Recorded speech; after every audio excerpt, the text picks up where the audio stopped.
ভারতবর্ষের যে সংবিধান বাবা সাহেব ভীমরাও আম্বেদকর সেই গণতন্ত্রের ভিত্তিতে যে গণতান্ত্রিকভাবে যে সংবিধান রচিত হয়েছিল, সেই সংবিধানকে প্রথমত আমি সম্মান জানাই।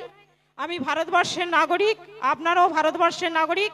ভারতবর্ষের নাগরিক হিসাবে এই সংবিধান আমরা চাই না সেই সংবিধানকে বাতিল করা হোক।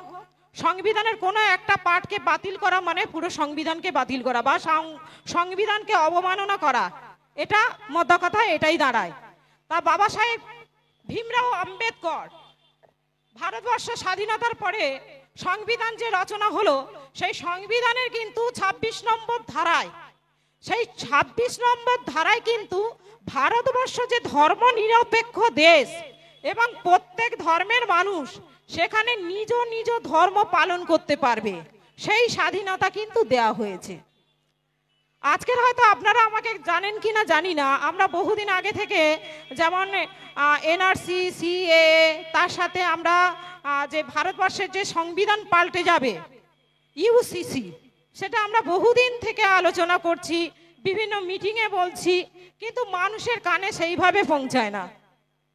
কেন পৌঁছায় না? মানুষ বিশ্বাস করে না আমাদের কথা, কারণ এটা আবার হয় নাকি। কিন্তু আমরা অগ্রিম জানিয়েছিলাম যে এটা হতে চলেছে। ভারতবর্ষের এমন একটা দিন আসবে যেখানে এইরকম একটা পরিস্থিতি তৈরি হবে যেখানে ভারতবর্ষের সংবিধানকে ভেঙে দেওয়া হবে। কারণ আরএসএস, যেটাকে হিন্দুরা ভুল করছেন, হিন্দুরা মনে করছেন, এখানে দেখুন, আমরা এখানে সর্বোপরি এখানে লেখা আছে এই সংবিধানের মধ্যে থেকে সংবিধান রক্ষা এবং আমাদের সম্প্রীতি বজায় রাখা।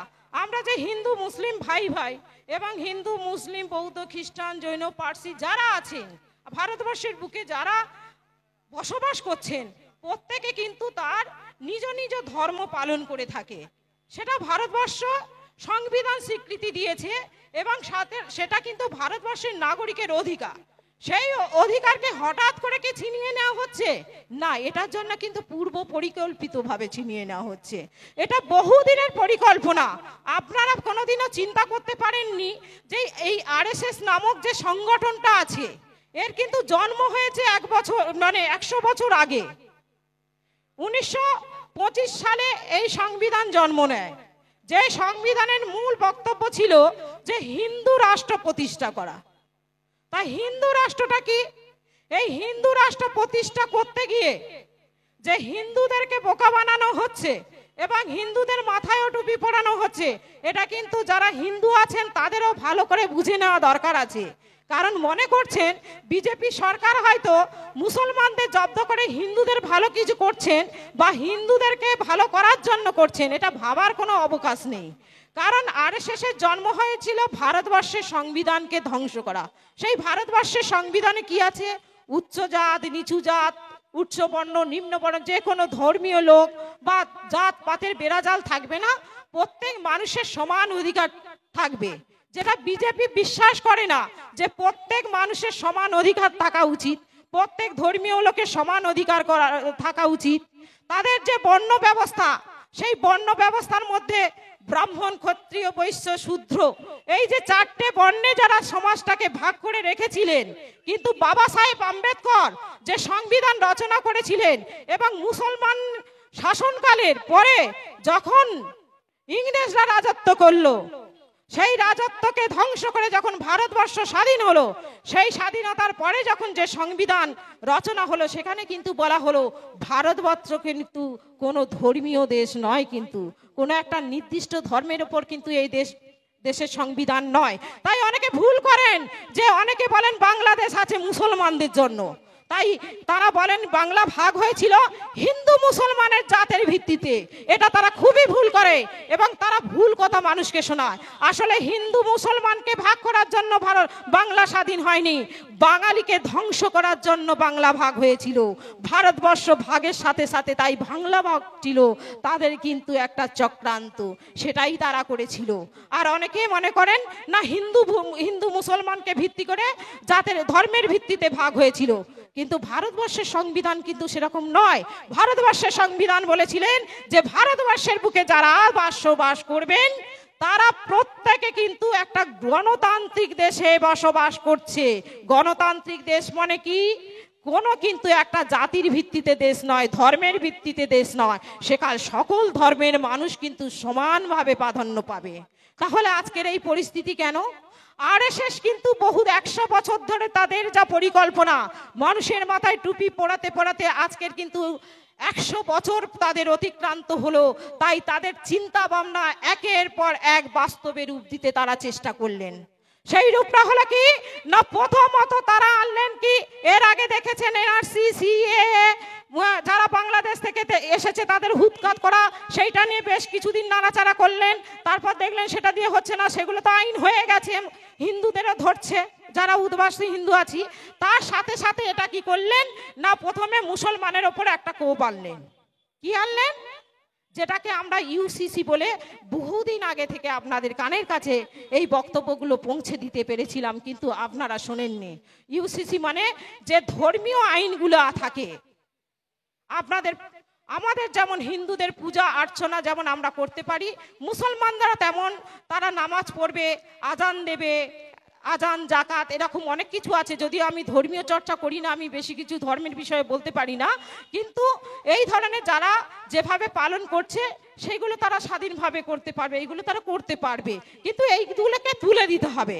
বিজেপির চক্রান্ত হলো এই সমস্ত কিছু তুলে দিতে হবে। কিভাবে তুলে দেবেন? তাই বললেন ওয়াকফ নামে একটা বিল আনা হলো। রাজ্যসভা, লোকসভা কায়দা করে সেটাকে পাশ করে নেওয়া হলো। বহু মানুষ বুঝতে পারেনি যে এরকম একটা বিষয় ঘটতে পারে, তাই এটাকে কি হলো, রাজ্যসভা লোকসভায় পাস হওয়ার পরে রাষ্ট্রপতি সই করলেন, সেটা কিন্তু এখন আইনে পরিণত হয়েছে। সেই আইনটার মধ্যে কি আছে? সেই আইনটার মধ্যে আছে আপনার যে মসজিদটা যে জায়গায় আছে, সেই জায়গাটা আপনি কি রেজিস্ট্রি করে রেখেছিলেন? যদি এরকম কোনো সম্পত্তি, যেখানে মাদ্রাসা আছে, যেখানে মসজিদ আছে, আরো যে ওয়াকফ সম্পত্তি আছে, যেখানে হয়তো আপনাদের সামাজিক কাজে, যেমন হিন্দুদের দেখবেন দেবত্র সম্পত্তি আছে, কেবলমাত্র মন্দির বানানো হয়, পূজা অর্চনা হয়, এইগুলো করা হয়। কিন্তু মুসলমানের মধ্যে একটা ভালো গুণ ছিল, যেটাকে বলতেই হবে, আমি হিন্দু হলেও সেটা বলতে হবে, কারণ ভালো গুণটাকে ভালোই বলতে হবে, খারাপটাকে খারাপ বলতে হবে। কারণ তখন যে মুসলমানদের যে সম্পত্তিগুলো দান করা হতো, সেখানে যারা দান করতেন সেখানে একটা শর্ত ছিল যে এগুলোতে শুধু নামাজ পড়া হবে, আজান দেওয়া হবে বা মাদ্রাসা তৈরি হবে, তাই কিন্তু নয়। মাদ্রাসা যদিও সামাজিক কাজে, সেখানে হিন্দু মুসলমান সবাই পড়াশোনা করে, হিন্দুরাও মাস্টারি করে, সেখানে সর্বধর্মের লোক। তেমন ভাবে সামাজিক কাজের জন্য, গরিব মানুষের জন্য হসপিটাল হবে, রাস্তা হবে, এরকম বহু সামাজিক কাজের জন্য এই সম্পত্তি ব্যবহার হয়। তাহলে এই সম্পত্তি কেবলমাত্র দেবত্র বলা, মানে দেবত্র কাজে দান করলেও সামাজিক কাজেও কিন্তু এই সম্পত্তি দান করা হয়। কিন্তু বিজেপি সরকার যখন আসার পরে এই বিলটা, মানে এটা আইনটা করে বলছেন যে যে সম্পত্তিগুলোর উপরে কোনো রেজিস্ট্রি নেই, মনে করুন আপনি একটা জায়গা ধরো মন্দিরের নামে কেউ দিয়েছো, সেটা হয়তো রেজিস্ট্রি করা নেই কি নেই সেটা দেখছে না, কিন্তু মসজিদের নামে একটা জায়গা কেউ দান করেছিলেন, কেউ হিন্দু করুক, মুসলিম করুক, যেই করুক, সেই সম্পত্তিটা সেখানে রেজিস্ট্রি করা আছে কিনা। যদি রেজিস্ট্রি করা না থাকে, যদি 6 মাসের মধ্যে রেজিস্ট্রি করতে না পারেন, যদি সেই কাগজ খুঁজে না পান, তাহলে সেই সম্পত্তিগুলো কিন্তু কৌশল করে সব সরকার নিয়ে নিচ্ছে। মানে এটা কৌশল করে, কারণ আপনি এরকম বহু জায়গা আছে যে জায়গাগুলোর ওপর দলিল এখন রেজিস্ট্রি করা বা অত সম্পত্তি রেজিস্ট্রি করার মতো অত টাকা আপনারা করতে পারবেন না, তারা খুব ভালো করে জানে। তাই তারা ভাবছেন যে এই সম্পত্তিগুলো সব কেড়ে নেওয়া হবে, এগুলো হচ্ছে আর দেবত্ব বলে রাখা যাবে না, এইগুলো সরকারের হয়ে যাবে। খুব ভালো কথা। এবার মনে করছেন হিন্দুরা, মনে করছেন বেশ হচ্ছে, বা আমিও হয়তো মনে মনে ভাবছি হয়তো ঠিক আছে, মুসলমানদের ব্যাপার নিয়ে নিচ্ছে তাদের সম্পত্তি, কিন্তু নয়, এই সম্পত্তির অনেক কিন্তু সামাজিক কাজে দান হয়, সেখানে হিন্দু মুসলমান সবাই ভোগ করে। তাই এরকম আবার বলছেন কখন না, এই সম্পত্তি যেগুলো, যে সম্পত্তিগুলো রেজিস্ট্রি করতে পারবে না এবং যে সম্পত্তিগুলো থাকবে সেখানে যে মুসলমান কমিটি আছে, সেই কমিটির মধ্যেকে হিন্দুদের ঢুকিয়ে দিতে হবে। বেশ ভালো কথা। তাহলে ভারতবর্ষ যদি একটা গণতান্ত্রিক দেশ হয়, ধর্ম নিরপেক্ষ যদি দেশ হয়, তাহলে মসজিদের কমিটির ভিতর যদি হিন্দুরা ঢোকে, তাহলে হিন্দুদের যে কালী মন্দির আছে, আমাদের হিন্দুদের যে কালী মন্দির আছে, যে সম্পত্তিগুলো আছে দেবত্ব সম্পত্তি, তাহলে সেখানেও তো মানে নীতিগত দিক দিয়ে যদি ভাবি, তাহলে সেখানেও মুসলমানদের ঢোকানো উচিত। কিন্তু সেটা ওরা করবে না। কেন করবে না? এটাই তো খেল, এটা ওরা করবে না যে মুসলমানের সম্পত্তি হাতিয়ে নিতে হবে। এই যে হিন্দু রাষ্ট্রের যে পরিকল্পনাটা, সেই পরিকল্পনাটা আস্তে আস্তে কার্যকর করছে। সেইভাবে সম্পত্তিগুলো হাতিয়ে নেবে। এবার ওরা বলেছিল না, ভারতবর্ষের বিজেপির উদ্দেশ্য, ভারতবর্ষের বুকে যারা থাকবে তাদের সবাইকে হিন্দু আচার আচরণ ধর্ম মেনে চলতে হবে। সেটাই তো কার্যকর হচ্ছে। কিভাবে হচ্ছে? খুব সূক্ষ্মভাবে হচ্ছে, মানুষ বুঝতে পারছে না সেটাকে। আজকে যদি আপনার গোরস্থানটাকে কেড়ে নেওয়া হয়, যদি বলা হয় যে এখানে এই জায়গাটা কিন্তু রেজিস্ট্রি করা নেই এবং এই গোরস্থানটাকে কেড়ে নেব, তখন আপনারা কি করবেন? গোরস্থানটা সরকারের হয়ে গেল। আপনি কোথায় গিয়ে গোরস্থানে, মানে কেউ যদি মারা যায়, কোথায় গিয়ে আপনি তাকে মানে কবর দেবেন? সেই জায়গা খুঁজে পাবেন না। এবার যখন পাড়ার মধ্যে অন্য কোথাও দিয়ে কবর দেবেন, তখন হিন্দুরা আপনাদের পেটাবে, এটা কি আপনাদের জায়গা? এরকম একটা গন্ডগোল হবে। আর তখন আপনারা বাধ্য হয়ে কি করবেন? আপনারা আর কবর দিতে পারলেন না, আপনারা পোড়ালেন। বুঝতে পারছেন আস্তে আস্তে হিন্দু রাষ্ট্র কিভাবে হচ্ছে? এবার ওইগুলো আপনারা পোড়াবেন, এটাই হলো নীতি। তাই ভাবে এইভাবে আপনাদের মসজিদটা যদি ভেঙে দেয়, তাহলে আর সেখানে নামাজ পড়তে পারবেন না। কি করবেন? বলবে আমাদের মতো হিন্দুদের মতো কালী পুজো করতে হবে, লক্ষ্মী পুজো করতে হবে। কি দুর্গা পুজো, লক্ষ্মী পুজো, এটা ওদের ম্যাটার করে না। ওদের শুধু একটাই উদ্দেশ্য, জয় শ্রীরাম বলা, জয় শ্রীরাম বলা, এবং জয় শ্রীরাম না বললে তাকে পিটিয়ে মেরে ফেলা। এটাই হলো মূল উদ্দেশ্য। তাহলে জয় শ্রীরাম বলাবে, সব কিছু বাদ দিয়ে জয় শ্রীরাম বলতে হবে আপনাকেও আমাদের মতো। তাহলে এটাই হলো বিজেপির মূল কথা। এবং এই ওয়াকফ সম্পত্তি যেভাবে কেড়ে নিচ্ছে এবং সংবিধানের ২৬ নম্বর ধারাকে লঙ্ঘন করে তারা যে হিম্মত দেখাচ্ছে এই ভারতবর্ষের বুকে তথা পশ্চিমবঙ্গের মানুষ কিন্তু এত বোকা নয়, পশ্চিমবঙ্গের হিন্দুরা কিন্তু এত বোকা নয়। তারাও কিন্তু ভাত ডাল খায়, তারাও চিন্তা ভাবনা করে, তারা জানে আসলে কি হচ্ছে। আপনি দেখুন না, উত্তরপ্রদেশে এই যে হিন্দু পরিবারগুলো আছেন বা হিন্দু মানুষজন আছেন যারা বক্তব্য শুনছেন, আপনারা বহু সময় দেখবেন উত্তরপ্রদেশের বহু ঘটনা আসছে। আপনারা এখন ফেসবুকে দেখতে পাচ্ছেন, চ্যানেলে দেখতে পাচ্ছেন, এইগুলো দেখতে পাচ্ছেন কি সেখানে নিচু জাতের লোক যদি উচ্চ বর্ণের জলের পাত্র ছুঁয়ে দেয়, তাহলে সেই পাত্রে যদি হাত দেওয়ার অপরাধে তাকে মেরে ফেলা হচ্ছে, পিটিয়ে মারা হচ্ছে। কোন মন্দির যদি কোন নিম্নবর্ণের মানুষ যদি সেই মন্দিরকে দর্শন করে বা ছোঁয় বা সেই স্পর্শ করে, তাহলে সেটাকে গঙ্গা জল দিয়ে ধুয়ে দেওয়া হচ্ছে এবং সেই অপরাধে তাকে পিটিয়ে মারা হচ্ছে। কারণ আগের মতো যে নিম্নবর্ণ উচ্চবর্ণ ওরা আসলে এই যে মুসলমানকে হিন্দু করে নিচ্ছে, তার মানে কি মুসলমানকে ব্রাহ্মণ করে নেবে? তা নয়, এর মাথার ওপর কিন্তু থাকবে উচ্চবর্ণ, যার মাথার ওপর খেলবে উচ্চবর্ণ, এবং সেখানে হিন্দু মুসলিম বৌদ্ধ খ্রিস্টান যারা আছে সবাই তারা শূদ্রের পরিণত হবে। এই শূদ্র জাতিকে তারা মানে তাদেরকে ধ্বংস করা হলো বিজেপির মূল মানে উদ্দেশ্য। সেই উদ্দেশ্যকে ওরা সফল করতে যাচ্ছে আজকে। তাহলে ভারতবর্ষের সংবিধানকে ধ্বংস করা মানে ওয়াকফ বোর্ড বা ওয়াকফ সম্পত্তি কেড়ে না, তা কিন্তু নয়। আজকে যে বলছে এই যে রাজীব ভাই বলেন একটু আগে যে মন্দিরের জায়গাটা ভবিষ্যতে কেড়ে নেবে, পরবর্তীকালে করবে। এখন হিন্দু মুসলমান এক হচ্ছে না, আমরা সম্প্রীতি, কারণ ওরা তো আগে থেকে হিন্দু মুসলমানকে একদম বিভেদ করে দিয়েছে। আমাদের মধ্যে যে ভাই ভাইয়ের সম্পর্ক, আমাদের এক রক্ত এক, আমরা ধর্ম আলাদা পালন করতে পারি, সেটা আমাদের সংবিধান স্বীকৃত, আমরা সেটা করি। কিন্তু তার জন্য তো আমাদের কারোর কোনো অসুবিধা হয় না। আপনারা যখন নামাজ পড়েন হিন্দুদের অসুবিধা হয় না, হিন্দুরা যখন দুর্গা পুজো করে তখন আপনাদের অসুবিধা হয় না।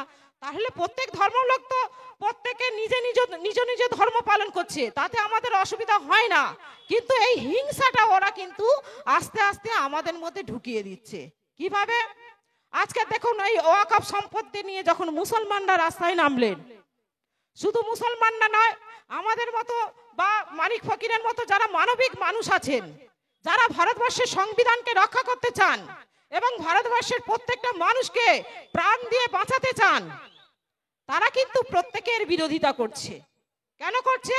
তারা বুঝতে পেরেছেন যে ভারতবর্ষের নাগরিক মানে ভারতবর্ষের নাগরিক। এই কথায় কথায় বলে হয় যে মুসলিমরা চলে যাক সেই আফগানিস্তান, পাকিস্তান অমুক জায়গায় উদাহরণ দিয়ে বলে। কেন ভারতবর্ষের মুসলমান তো কোনোদিন বলেনি তারা পাকিস্তানে যাবে, তারা তো কখনোই বলেনি। তারা বলেছিলেন প্রথম থেকে যে আমরা ভারতবর্ষে বসবাস করব। তাহলে ভারতবর্ষের নাগরিক মানে সে হিন্দু হোক, মুসলমান হোক, যেই হোক না কেন, সে কিন্তু আখেরে ভারতবর্ষের নাগরিক।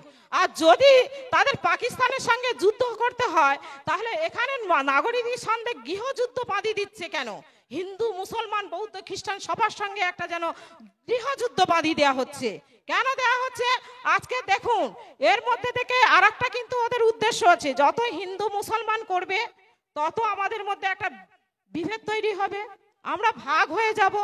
আমরা যখন ভাগ হয়ে যাব, এই যে বিজেপি সরকার কিন্তু তার উদ্দেশ্যকে খুব সহজভাবে সফল করতে পারবে। আজকের হিন্দুদের পাশে মুসলমান থাকবে না, মুসলমানের পাশে হিন্দু থাকবে না, বৌদ্ধদের পাশে অমুক কেউ থাকবে না, খ্রিস্টানদের পাশে তাদের গির্জা থাকে, তাদের নিজেদের রক্ষা করতে হবে। একদিন এমন পরিস্থিতি হবে, কেউ কোনো কিছু রক্ষা করতে, নিজেদের জিনিস রক্ষা করতে পারবে না, সব কিছু ধ্বংস হয়ে যাবে। এটা কিন্তু তাদের প্ল্যান, যে প্রথমত এদেরকে ছত্রভঙ্গ করে দাও, ভাগ করে দাও। আজকে দেখুন যে হিংসাটা আজকের আমাদের মধ্যে অনেকটা, কিন্তু এখানে রাজনৈতিক আলোচনা না হলেও ভারতবর্ষের সংবিধানকে বাঁচাতে গিয়ে আমরা তো নির্দিষ্ট একটা আরএসএস পন্থী এবং বিজেপিকে তো আমরা টার্গেট করেছি, এবং জানি তারা প্রথম থেকে তাদের যে চ্যানেলগুলো আছে তারা কিভাবে ভুল খবর মানুষের সামনে নিয়ে আসছে। বিভিন্ন সময় আমরা শুভেন্দু অধিকারী দেখেছি, তিনি মালদা, মুর্শিদাবাদে বিভিন্ন সময় গন্ডগোল বাঁধাতে উনি কিন্তু বিভিন্ন রকম ভাবে চক্রান্ত চালিয়ে যাচ্ছেন। মানুষ তার অধিকারের জন্য আন্দোলন করবে, সেই আন্দোলনকে কিভাবে বানচাল করতে হয় সেটা কিন্তু সেই কৌশলটা তারা খুব ভালো করে জানে। তাই মানিক ফকিরের মতো মানুষ যখন মুর্শিদাবাদের মানুষের পাশে গিয়ে দাঁড়িয়েছেন, তিনি যখন ওয়াকফ সম্পত্তি নিয়ে যখন সেখানে বহু জায়গায় বক্তব্য রাখতে গিয়েছিলেন, ওই শুভেন্দু অধিকারী, নাম করে বলছি, ওই শুভেন্দু অধিকারী মানিক ফকিরের নামে বিভিন্ন চ্যানেলে বলেছেন যে মানিক ফকির নাকি ওইখানে 50,000 মুসলমানকে সঙ্গে নিয়ে তিনি এমন ডাক দিয়েছেন, এক ডাকে 50,000 মুসলিম চলে এসেছেন, এবং তিনি দাঁড়িয়ে থেকে ওখানে আগুন লাগানোর কাজটা করেছেন। আসলে আমি বলবো শুভেন্দু অধিকারী, আগুন লাগানোর কাজটা কিন্তু বিজেপি করছে, যে আগুনে কিন্তু ওরা নিজেরা পুড়ে ছাই হয়ে যাবে, এটা কিন্তু ভবিতব্য, এটা কিন্তু মানতে হবে, এটা কিন্তু নিয়তি কোনোদিনও তাকে ক্ষমা করবে না। কারণ আগুন লাগানোর কাজটা কিন্তু তারা শুরু করেছে, এবং এই বিভেদ তৈরি করে দেয়, সেখানে প্রচার করে দিয়েছে মুসলমানরা অমুক করছে হিন্দুরা তমুক করছে। এর আগে বাংলাদেশ নিয়েও অনেক ঘটনা দেখেছেন, হিন্দুরা পালিয়ে আসছে, তাদের ভয় দেখানো হচ্ছে। আসলে ওরা কৌশল করে সেখানে হিন্দু মুসলমান সব জায়গায় বিভেদ ঘটানোর জন্য, এখানে হিন্দুদেরকে সুশুরি দেওয়ার জন্য দেখিয়ে দিচ্ছে বারংবার যে হিন্দুদের ওপর টর্চার হচ্ছে। যা কিছুই হচ্ছে না সেটাকে মিথ্যা করে প্রচার করা হচ্ছে, এবং এই ভারতবর্ষে তথা পশ্চিমবঙ্গের বিভিন্ন মিডিয়া, তথাকথিত মিডিয়াগুলো, যেগুলো আমরা বলি চ্যানেলগুলোকে কি বলি, খবরগুলো যারা পায় তাদের কি বলি, চতুর্থ স্তম্ভ বলি, তাই তো বলি তো। তাহলে তারা কি করছে? মিথ্যা খবর বইছে, মিথ্যা কথা বলছে, নিজেদের কয়েকটি টাকার লোভে, নিজেদের গাড়ি বাড়ির স্বার্থে মানুষকে ধ্বংস করে দেওয়ার খেলায় তারা মেতে গেছে। তারা জানে না এর পরিণতি কি হতে পারে। আজকে যদি ভাবুন তো, যদি যুদ্ধ লাগে আমাদের নিজেদের মধ্যে, হিন্দু মুসলমানের যদি দাঙ্গা লাগে, কে মরবে? মরবে কারা? আপনি মরবেন, আমি মরবো, আমার ঘরের ছেলে পুলেরা মরবে, ধ্বংস হয়ে যাব। ওরা মাঝে মাঝে বলছে গাজার মতো করব। আরে কত বড় নির্লজ্জ, কত বড় অমানুষ, কত বড় বিবেকহীন হলে এই কথাটা বলতে পারে, যেখানে গাজার অবস্থা দেখে প্রত্যেকটা ভারতবাসী, প্রত্যেকটা দেশ বিদেশের মানুষের চোখে জল এসে গেছিল।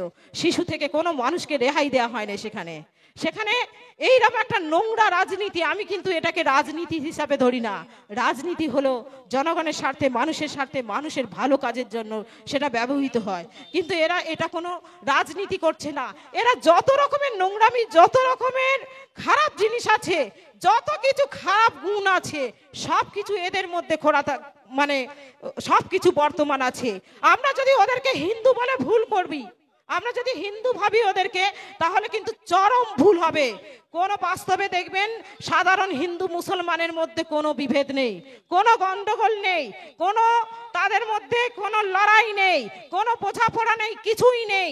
আপনি দেখবেন পাড়ায় পাড়ায় দেখবেন হিন্দু মুসলমানের সম্প্রীতি কিন্তু বজায় রাখে। এটা রাজনৈতিক একটা হিন্দুত্ব শব্দ ওরা নতুন করে আবিষ্কার করেছে। এটা একটা রাজনৈতিক শব্দ যেটা দিয়ে ওরা শুধু মুসলিম না, সমাজটাকে, সমাজের প্রত্যেকটা মানুষকে, ভারতবর্ষকে ধ্বংস করতে চাইছে। সেটা ওদের মূল উদ্দেশ্য। তাই এইভাবে ওরা শেষ করে দিতে চাইছে ভারতবর্ষের সংবিধান, ভারতবর্ষের মানুষকে। তাই দেখবেন এই হিন্দুদের মাথায় পর্যন্ত এখন অনেক হিন্দুদের মাথায়ও এসে গেছে বেশ হচ্ছে ওয়াকফ সম্পত্তি নাকি এইগুলো দুর্নীতির কাজে ব্যবহার হয়, অনেকে নাকি এইগুলোকে দুর্নীতি করে নিয়ে নিচ্ছে। ভুল কথা। যদি সেখানে অন্যায় হয়ে থাকে তাহলে তুমি সে অন্যায় ধরো। এ তো সেই 100 দিনের কাজের মতো, কে দুর্নীতি করেছে 100 দিনের কাজটাকে তুলে দাও। তাহলে শিক্ষা ব্যবস্থায় কেউ যদি দুর্নীতি করে পুরো শিক্ষা ব্যবস্থা কি উঠে যাবে? তাহলে দুর্নীতি ধরার জন্য তো সরকার আছে।